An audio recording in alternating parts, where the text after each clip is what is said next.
ગદપમાં પાણી ચાલુ કર્યું. હા, આજે મારો વારો આવ્યો વારવાનો.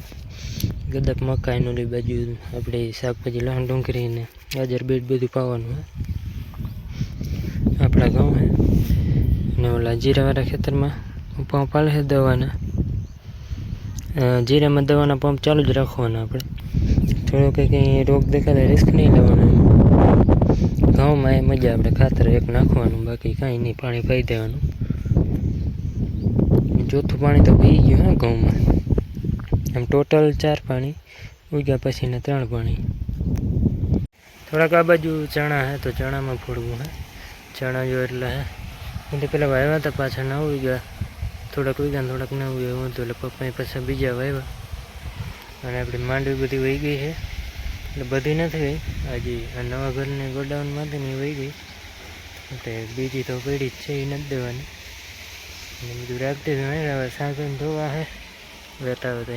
ધોવામાં તો ઓણી રોટાવેટર ને માઢ ને ટોલી ધોવી તો ધોવાની અટાણા તો, કારણ કે બહુ હાલેલી હોય નહીં. ને ટ્રેક્ટર ને એવું હે કે જાજુ નથી, ઓપનર ધોવાનું હે. અત્યારના 9 થઈ ગયા અને અત્યારે આપણે મોટર બંધ કરવાનો ટાઈમ થયો હે. વચમાં હે ને લાઇટ વહી ગઈ હતી, 5 થયા ને ત્યાં, એટલે એમાં થોડુંક રહી ગયું. ને રાતે અત્યારે ડીમ પાવર આવી જાય, એટલે પાણી થોડુંક ધીમું કાઢે. બસ હવે છેલ્લા મકાઈના 2માં જાય છે ને આપણે જવું હે જો સામે બંધ કરવા. એટલે હવે બસ નીકળું હું. આ બધું ગાજર બીટ ને બધું પાઈ દીધું આપણે. લસણ ડુંગળી જે આપણે થોડીક વાવી હતી, મેથી ને ધાણા ને બધું, ગદપ ને મકાઈ ટોટલી પી ગયું હે. ત્યાં રાત એટલે જો આપણે એમાં કુંડામાં પાણી પડે ને ઉપરથી એ સંભળાય હે ને ધવાડા નીકળે છે અહીંથી, દેખાતા હોય તો ગરમ પાણી હોય. તો હાલો હવે બસ બંધ કરવા જઈએ. હવે ભરાઈ જ જાય. બીજા દિવસના થઈ ગયા છે 8. ગુડ મોર્નિંગ થઈ ગઈ છે.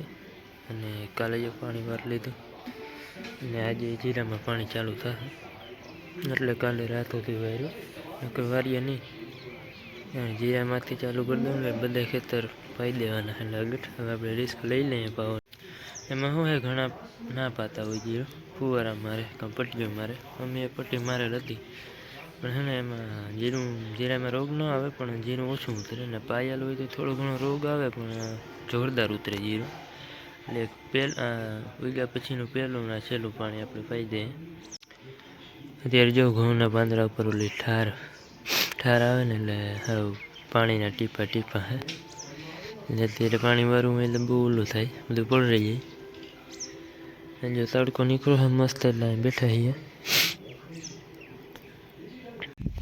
અમે જતા હતા ભારી લેવા, તો જીરું જો આવી ગયા. જીરું અવાર જાજુ છે, એટલે રિસ્ક રહી થોડું, પણ સારું છે. આપણે જો જીરું આવું છે, આ બાજુ થોડુંક ખેતર નબળું હતું ને, ન્યાય ઉગી ગયું હે. માંડવી કે કંઈ નથી થતું. જીરું ખાતર નાખ્યું ને અવાર બધું આમાં, તે ઉગી ગયું. ને જે પાણી ચાલુ કરી દીધું આપણે પહેલાં ખેતરમાં જીરું આવ્યું હતું ને, એ બતાવી જાય હમણાં તો. જેમાં પાણી ચાલુ છે આપણે કાલનું, ને પાણી આવે ઘરેથી. આપણે મોરું પાણી પાવું છે, એટલે તરત સુકાઈ જાય. વધુ પાણી લઈ લઈએ ને તો ભરવાની સંભાવના રહે. કાલનું પાણી ચાલુ છે આમાં બપોરનું. ઓલી એક નીક આખી પી ગઈ છે, હવે આમાં જાય છે. કેમ છે આપણું જીરું? બહુ સારામાં સારું જીરું છે. આપણે પાવાનો રિસ્ક લઈ લઈએ, કારણ કે નક્કી ના કહેવાય, પાયા પછી રોગ તો આવે જ. ને રહી જાય તો બહુ સારું થઈ જાય, એમ પાઈએ એટલે વધુ ઉતરે.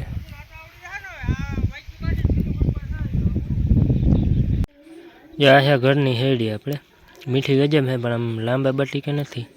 નીચલો ભાગ છે ને એટલે ટૂંકા છે, ઉપર લાંબા હતા, એટલે થોડીક ખેર જોવા પડી છે. એ વાં જોયેલી વાવી હતી ને એ એટલી આગળ એ ફૂટ્યા કરે ને કંઈક આવ્યા કરે. બાકી પહેલાં વાવતા અમે જો આમ વાવ છે ને ત્યાં એટલામાં ઘણી વાવતા અમે ખાવા પૂરતી. કંઈક એક ફેરી લગભગ માંડવ્યું હતું ને ત્યાં વાવેલી હતી બહુ પહેલાં. હવે તો કોઈ આજુબાજુમાં હેવડી લગભગ અમારા ગામમાં નથી વાવતું. નકર તો ક્યાંક આજુબાજુ હોય તો ખાવા આપે આપણે, કારણ કે હેવડી તો હવે જાજી થાય. હવે હમણાં વાવી હતી જ્યાં જ્યાં નડે નહીં ને કાઢવાનું નહીં, ઉગ્યા કરે એમને ફૂટ્યા કરે.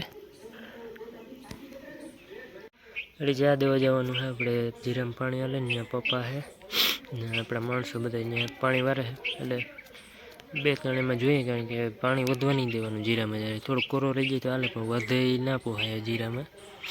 એટલે જો કાલનું હાલે છે ને પાણી જાય છે આપણે ઘર પાસેથી. ઓલી વાઈવ છે ને ત્યાંથી અંડરગ્રાઉન્ડ ભૂંગરા છે, અહીં કનેક્શન કર્યું. ત્યાંથી પછી આપણે આમ આગળ જઈએ એ ખેતરે. એટલે અહીંથી 1 કિલોમીટર થાય ખેતર. તમને બતાવું. હવે મોરું પાણી પાવું હે, મીઠું પાણી પાવું નથી આપણે. જો પાણી ઓલી વાઈવથી આવે એટલી વાઈવી છે, એમાંથી આવે છે. પણ આમાં આ લાઈનમાં જાય છે અંદર. વાઈવી કનેક્શન ત્યાં બધા હોસ પાઇપો મારેલા ને એ જાય આપણે આગળ વાળીએ. એટલું પાણી નીકળી જાય છે, કારણ કે લાઈન થોડીક ફાટી ગઈ. ને આ પાણી મકાઈમાં જાય, નીકળે નહીં.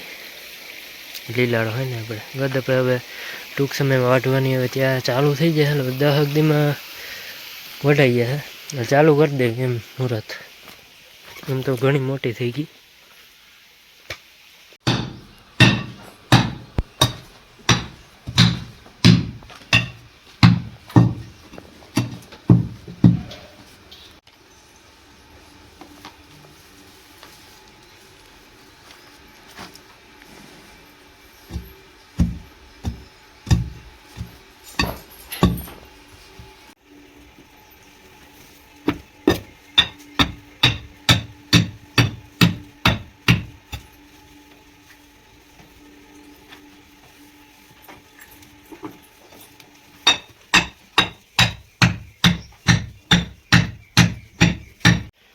આપણું જીરું જોવા આવ્યા છે એગ્રોવાળા.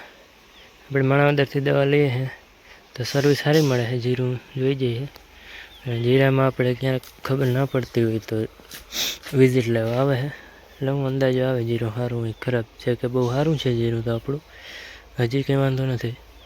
40 દિવસ થઈ ગયા કમ્પ્લીટ લગભગ.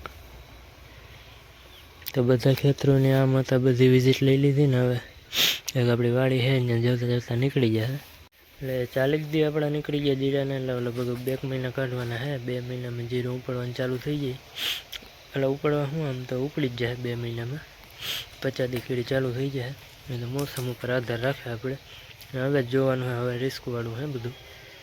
અને જો આપણે કિલો બીડો ખોલીને કમ્પ્લીટ કરી નાખ્યો છે.